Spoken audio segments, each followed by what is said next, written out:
आज हम चर्चा करेंगे क्लास ट्वेल्थ के इंग्लिश सिलेबस के बारे में। क्लास ट्वेल्थ की जो कंपलसरी अनिवार्य जो अंग्रेजी विषय है या कंपलसरी इंग्लिश जो है उसके बारे में हम चर्चा करेंगे। ये कंपलसरी इंग्लिश का सिलेबस है जो आर्ट्स, कॉमर्स और साइंस तीनों के लिए जो कंपलसरी इंग्लिश होती है उसकी हम चर्चा कर रहे हैं। इंग्लिश लिटरेचर, इंग्लिश साहित्य के सिलेबस की चर्चा नहीं कर रहे। तो यहाँ ध्यान दीजिएगा कि आपके जो एग्ज़ाम होता है क्लास ट्वेल्थ का इंग्लिश का पेपर, वो 3 hours and 15 minutes यानी लगभग 3 घंटे 15 मिनट का समय होता है। इसका एग्ज़ाम ड्यूरेशन होता है। पेपर एक ही होता है। टोटल मार्क्स का 80 का होता है। 20 मार्क्स जो होते हैं वो इंटरनल मार्क्स होते हैं या सेमेस्टर एग्ज़ाम के होते हैं।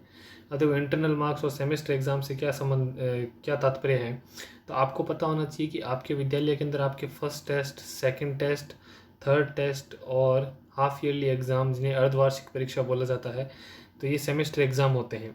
इन एग्ज़ाम के अंदर आपके जितने मार्क्स आते हैं उन मार्क्स के एवरेज मार्क्स जो होते हैं या उन मार्क्स के आधार पे आपके मार्क्स करीबन 20 नंबर आपके विद्यालय से भेजे जाते हैं। तो 80 मार्क्स का यानी 80 नंबर का आपके ये एग्ज़ाम पेपर हो गया और 20 नंबर आपके इंटरनल चले गए, विद्यालय के रूप में चले गए, विद्यालय के द्वारा भेजे जाते हैं। तो टोटल कितने हो गए? 100। 80 + 20 100 मार्क्स का हो गया। अब इसमें देखिएगा कि वेटेज कितना होता है। वेटेज यानी कि कौन से टॉपिक का कितना वेटेज है, कौन सा टॉपिक कितने नंबर का एग्ज़ाम में पूछा जाता है। तो हम इसमें सेक्शन वाइज बात करेंगे। सबसे पहले हम देखें तो सेक्शन ए आता है रीडिंग।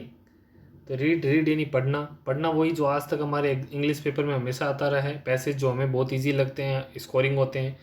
हिंदी मीडियम स्टूडेंट्स होते हैं उनके सामान्य थे जो मार्क्स स्कोरिंग होते हैं, नंबर ज़्यादा वो गेन करते हैं, वो पैसेज के अंदर करते हैं।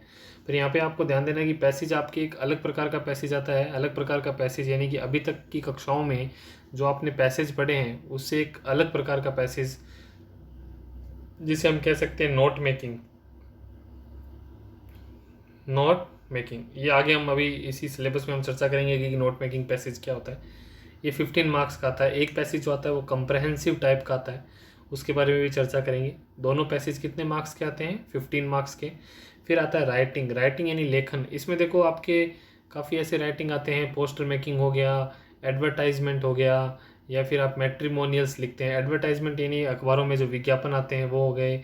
मैट्रिमोनियल्स यानी वैवाहिक विज्ञापन जो आते हैं वर और वधू वाले, वो हो गए। इस प्रकार से राइटिंग भी पूछे जाते हैं। न्यूज़ राइटिंग हो गई या फिर रिपोर्ट राइटिंग हो गया। इस प्रकार से आपकी राइटिंग के अंदर टॉपिक्स आते हैं, वो आते हैं टोटल 25 मार्क्स के। कितने नंबर के आते हैं? 25। नोटिस राइटिंग हो गया। इस प्रकार से हम आगे चर्चा करेंगे।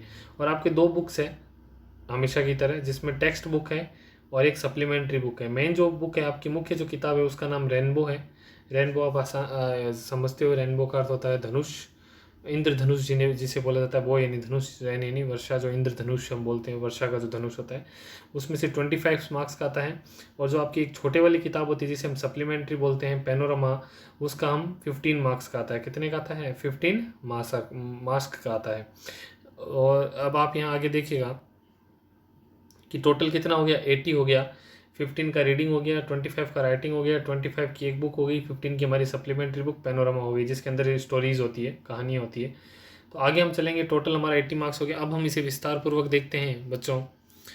तो यहाँ पे देखिएगा कि this section includes passage for comprehensive and note making. यानी 2 तरह के पैसेज आते हैं। एक पैसेज आता है कंप्रहेंशन, एक आता है नोट मेकिंग। कंप्रहेंशन पैसेज क्या होता है? कंप्रहेंशन पैसेज यानी कि आपको एक पैसेज दिया होता है, उसके नीचे कुछ क्वेश्चंस दिए होते हैं। उन क्वेश्चंस का आंसर आपको इस पैसेज के अंदर से ही हल ढूंढ करके लिखना होता है। यानी उसी पैसेज के ऊपर आपको कुछ प्रश्न दिए होते हैं, उन प्रश्नों का उत्तर आपको उसी पैसेज से देना होता है। ये कहलाता है कंप्रहेंसिव टाइप का पैसेज। और जो नोट मेकिंग होता है वो क्या होता है, जो आपके लिए न्यू है इस वर्ष आपकी 12th कक्षा में, जो न्यू है वो क्या होता है, आपको एक 300 से 400 शब्दों का एक पैसेज दिया होगा। उस पैसेज के ऊपर आपको, आपने हिंदी में पढ़ा होगा, शीर्षक लिखना। शीर्षक लिखना मतलब क्या लिखना?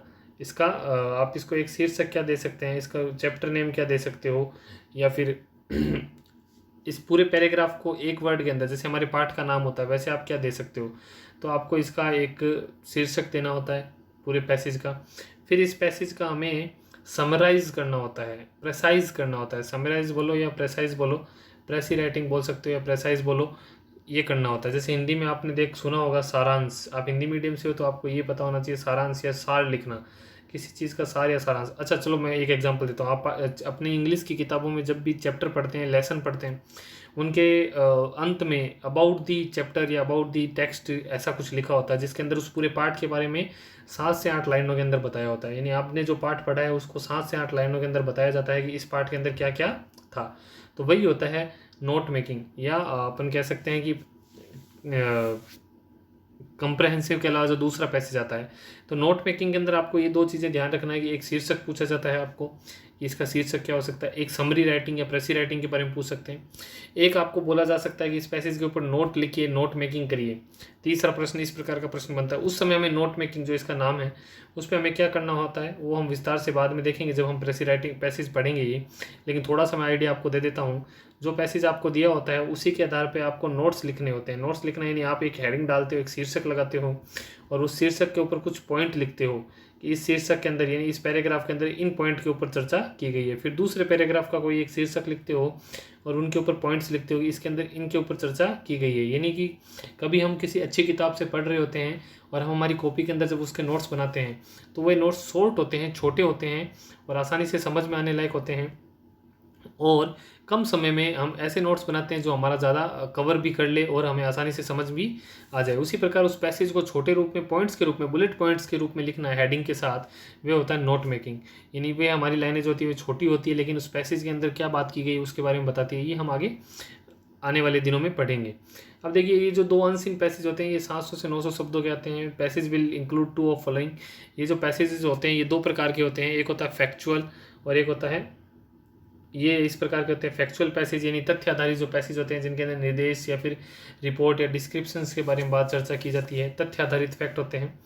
दूसरा होता है डिस्कर्सिव पैसेज इन्वॉल्विंग ओपिनियन। ऐसे पैसेज जो राय रखते हो, यानी जिसके अंदर आपको किसी व्यक्ति का ओपिनियन, किसी व्यक्ति की राय बताई गई है किसी टॉपिक के ऊपर, तो वे कैसे पैसेज होते हैं, डिस्कर्सिव पैसेज बोल सकते हैं। इनके अंदर वाद विवाद टाइप के पैराग्राफ दिए होते हैं। तीसरे आते हैं लिटरेरी पैसेज, यानी कि साहित्यिक पैसेज जिनको हम बोल सकते हैं एक तरह से, extract from fiction, drama, poetry, ऐसे और बायोग्राफ। ये वाला जो तीसरा टाइप है तो ये मैं इस पर आपको बताना चाहूँगा क्या होता है कि जैसे आपके पिछली कक्षाओं के अंदर जो पोइम्स दी हुई होती थी, पिछली कक्षाओं में जो आपके पोइम्स दी हुई होती थी और उन पोइम्स का आपको जैसे रेफरेंस, कॉन्टेक्स्ट और एक्सप्लेनेशन लिखना होता था, सप्रसंग व्याख्या करनी होती थी।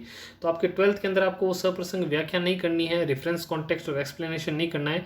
वो पोइम आपके एक पैसेज के रूप में आती है, एक पैसेज के रूप में आती है। जो सीन होता है अपनी वही पोइम जो किताबों के अंदर है उस पैसेज के रूप में आती है और उस पोइम के नीचे कुछ कंप्रहेंसिव टाइप क्वेश्चंस दिए होते हैं। तो आपको उन क्वेश्चंस का आंसर उस पोइम, उस वाले पैराग्राफ से ही देना होता है, यानी ये एक पोइम का रिलेटेड पैसेज हो जाता है। तो ये 3 प्रकार के आपके पैसेज आते हैं। ये 2 अनसीन हो गए जिसमें हम नोट मेकिंग और कंप्रहेंसिव आ गया, और ये लिटरेरी पैसेज यानी कि जो पोइम से पैसेज आते हैं जिनके हमें उसी प्रकार आंसर देने होते हैं जैसा आज तक हम देते हैं, तो वो होते हैं ये वाले पैसेज। अगला देखिएगा, इनके ऊपर और विस्तार से यहाँ पे एक टेबल में बता दिया है मैंने, आप देख लीजिएगा कि description, short answer, type of question, test, local, global, inferential, comprehensive, vocabulary such as word. यानी इसके अंदर ये जो पैसेज आते हैं कंप्रहेंसिव, इसके अंदर कुछ ऐसे क्वेश्चन आते हैं कि आपको उन पैसेज से उत्तर लिखिए। शॉर्ट आंसर, छोटे उत्तर लिखने होते हैं। वोकेबलरी, वोकेबलरी यानी इसका सिमिलर शब्द या इसका सिमिलर अर्थ देने वाला शब्द पैसेज से ढूंढिए। इसका विलोम शब्द देने वाला है, इसका ऑपोजिट वर्ड पैसेज से ढूंढिए। इसका समानार्थी जो होता है वो पैसेज से ढूंढिए। इस प्रकार ये वोकेबलरी वाले प्रश्न हो जाते हैं। फॉर्मेशन एंड डिफाइनिंग मीनिंग भी, यानी किसी का अर्थ देने वाला शब्द ढूंढने का बोल सकते हैं। इसकी वर्ड लिमिट 400 से 500 होती है। Mark allotted 6 for short answer type, इन जो छोटे प्रश्न पूछे जाते हैं उनके लिए 6 मार्क्स है। 3 फॉर वोकेबलरी, यानी 3 नंबर या 3 जो है वो वोकेबलरी के लिए, यानी कि समानार्थी शब्द, विलोम शब्द या फिर समान अर्थ देने वाले शब्द जो हम ढूंढते हैं उनके लिए 3 नंबर। इन टोटल कितने होंगे? 9 मार्क्स। नोट मेकिंग में हम देखेंगे कि आपको एक एप्रोप्रिएट फॉर्मेट के ऊपर एब्स्ट्रैक्शन लिखना होता है, या फिर हम वही कह सकते हैं एब्स्ट्रैक्ट करना, समराइज करना या प्रेसी राइट करना, ये सब एक ही चीज़ है, सारांश लिखना। एक अच्छे फॉर्म के रूप में एक फॉर्मेट होता है, इसका एक प्रारूप होता है, उसमें लिखा जाता है। एन एप्रोप्रिएट एक सही फॉर्मेट होता है जो हम जिसमें हम पैसेज पढ़ेंगे तब चर्चा करेंगे कि एक हेडिंग लगाई जाती है, उस पर बुलेट पॉइंट लिखे जाते हैं, कौन सी पंक्ति आप लिख रहे हो उसका पॉइंट लगाया जाता है। इस प्रकार से हम उसके एडवांटेज, डिसएडवांटेज, उसके और भी अन्य कोई भी हेडिंग लगा के उस पैसेज के ऊपर चर्चा करते हैं। इसमें नोट मेकिंग के 4 नंबर होते हैं और एब्स्ट्रैक्ट जो समराइज आप करते हो, जो सारा आप लिखते हो, उसके आपको कितने नंबर दिए जाते हैं? 2 नंबर दिए जाते हैं। टोटल हो गए 6 मार्क्स, यानी आपके 9 + 6 9+6 = 15। तो रीडिंग जो होती है वो 15 मार्क्स की आ गई। जो आपके वो लिटरेरी पैसेज आता है वो उस बुक्स के मार्क्स के अंदर ऐड है, यानी आपकी जो पोएम का पैसेज आता है वो उस पेनोरमा जो बुक्स है आपकी उसी के सॉरी जो बुक्स के अंदर पोएम्स है उसी के अंदर ऐड है। तो आप यहाँ देखिएगा कि राइटिंग जो होती है वो 25 नंबर की आती है। 1/2 short compositions, it includes writing advertisement, यानी इसके अंदर आपको 2 दिए होते हैं उसमें से एक के ऊपर राइट करना होता है। ये क्या क्या टॉपिक इंक्लूड करता है, इसके अंदर कौन कौन से टॉपिक आते हैं देखिए। एडवर्टाइजमेंट यानी आप टीवी के अंदर एडवर्टाइजमेंट देते हो, वैसे ही अखबार के अंदर आपने पढ़े होंगे एडवर्टाइजमेंट आते हैं। तो एडवर्टाइजमेंट को कहा जाता है विज्ञापन। क्या कहा जाता है? विज्ञापन। तो विज्ञापन कैसे लिखे जाते हैं, तो वो हम इसके अंदर आता है। नोटिस कैसे लिखे जाते हैं। Drafting poster on social current and national issue, यानी सामाजिक और अभी वर्तमान में चलने वाले और राष्ट्रीय मुद्दे जो होते हैं, इशू जो मामले जो होते हैं उनके ऊपर आपको पोस्टर मेकिंग आ सकता है। पोस्टर मेकिंग का अर्थ क्या होता है, आपको कोई पोस्टर बनाना होता है जिसके अंदर आपने अच्छा सा लोगो दिया, जैसे मान लो लिख दिया क्लीन इंडिया पे पोस्टर बना दिया, ट्रैफिक रूल्स पे पोस्टर बना दिया, इस प्रकार से पोस्टर मेकिंग आता है।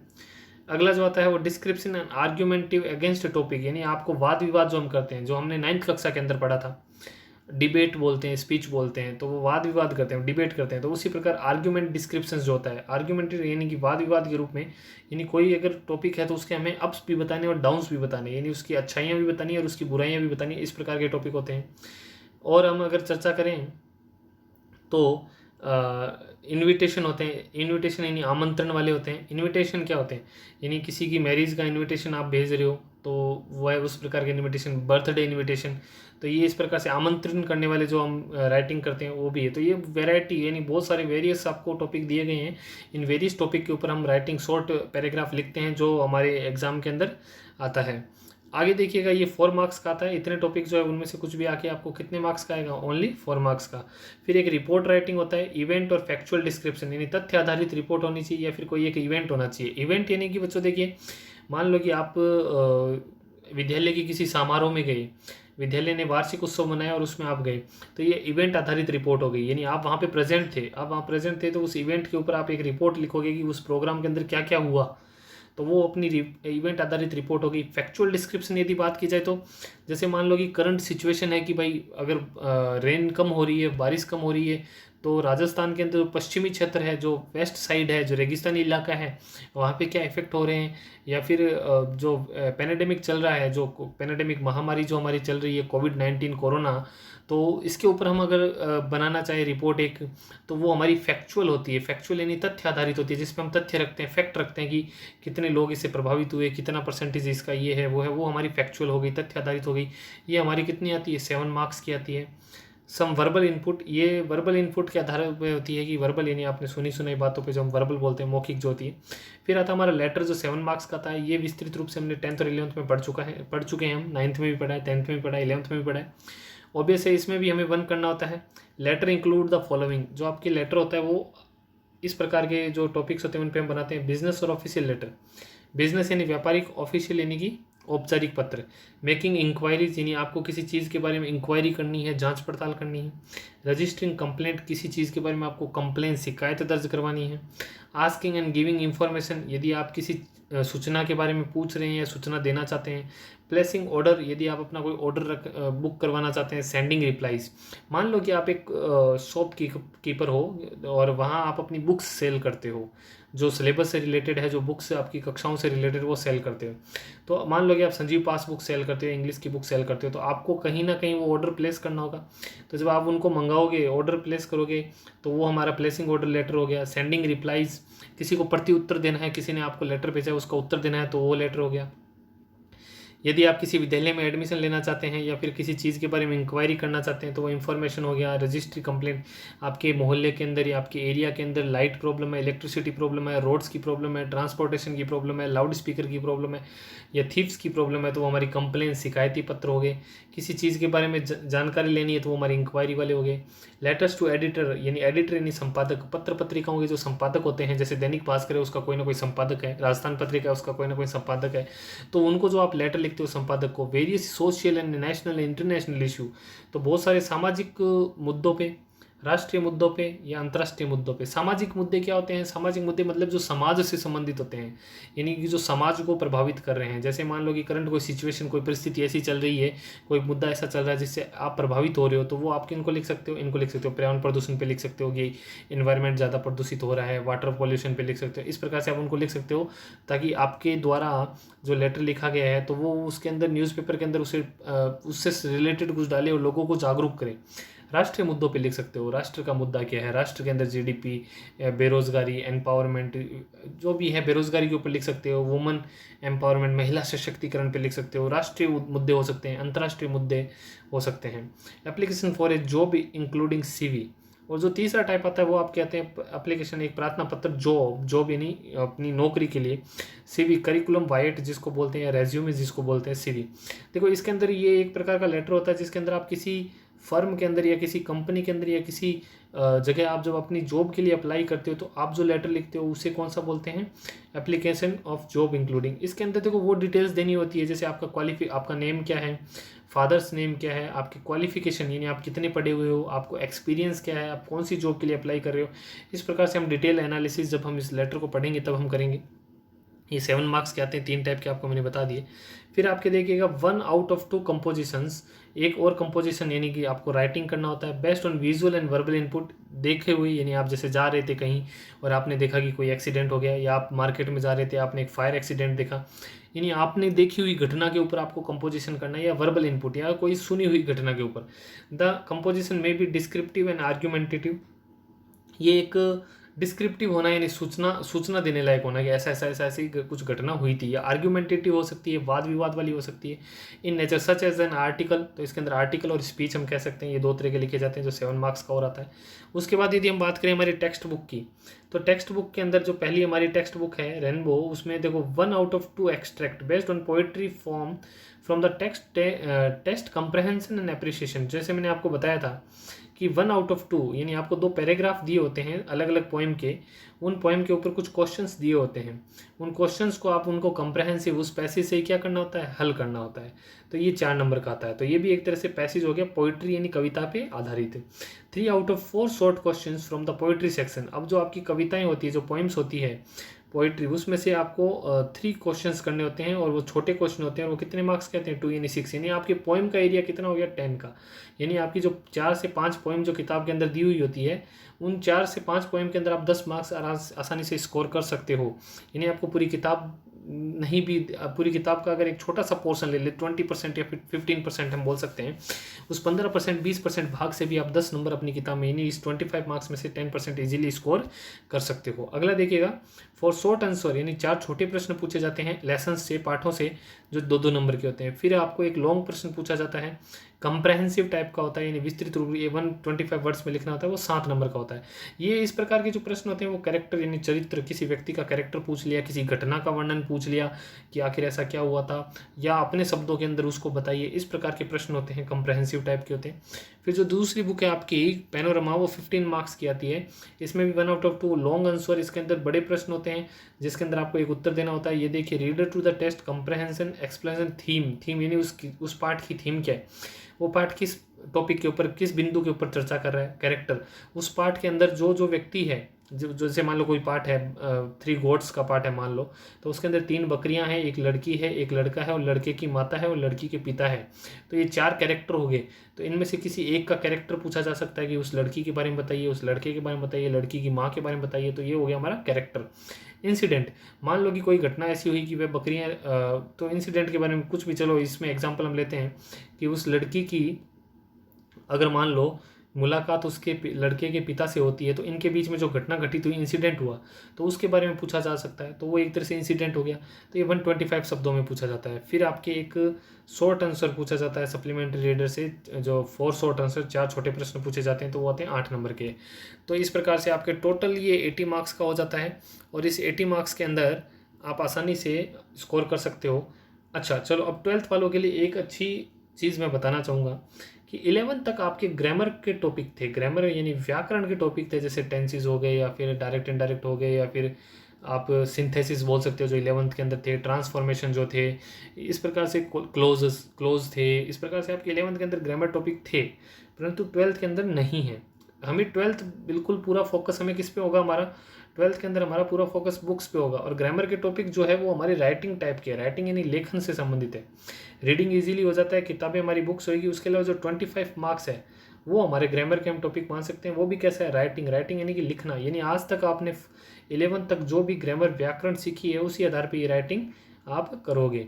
तो ये आप अगर 25 मार्क्स अगर निकाल लेते हो तो आपके 55 मार्क्स होते हैं। ये 55 मार्क्स आपके दोनों बुक से और आपके इस पैसेज से आते हैं। बाकी बचे हुए 25 मार्क्स जो है वो राइटिंग के होते हैं। तो राइटिंग के अंदर लेटर आता है, राइटिंग के अंदर फैक्चुअल रिपोर्ट आती है, राइटिंग के अंदर आर्टिकल आते हैं, राइटिंग के अंदर नोटिस आते हैं, राइटिंग के अंदर डिबेट आता है, स्पीच आता है। विस्तृत हमने इसमें टॉपिक पे चर्चा की और हम इनमें अध्ययन भी करेंगे। तो कोई टफ नहीं है कि सर ये तो बड़ा टफ हो गया सर अब कैसे करेंगे, नहीं, ये इजी है और आसानी से आप इसमें स्कोर कर सकते हैं। अब आपके लिए मैं वीडियो की सीरीज़ लेके आऊँगा जिसके अंदर हम राइटिंग भी स्टार्ट करेंगे एज वेल एज हम बुक्स भी स्टार्ट करेंगे। तो कंटिन्यू रहिएगा और ज़रूर विज़िट कीजिएगा और ज़रूर उन वीडियोस को देखिएगा।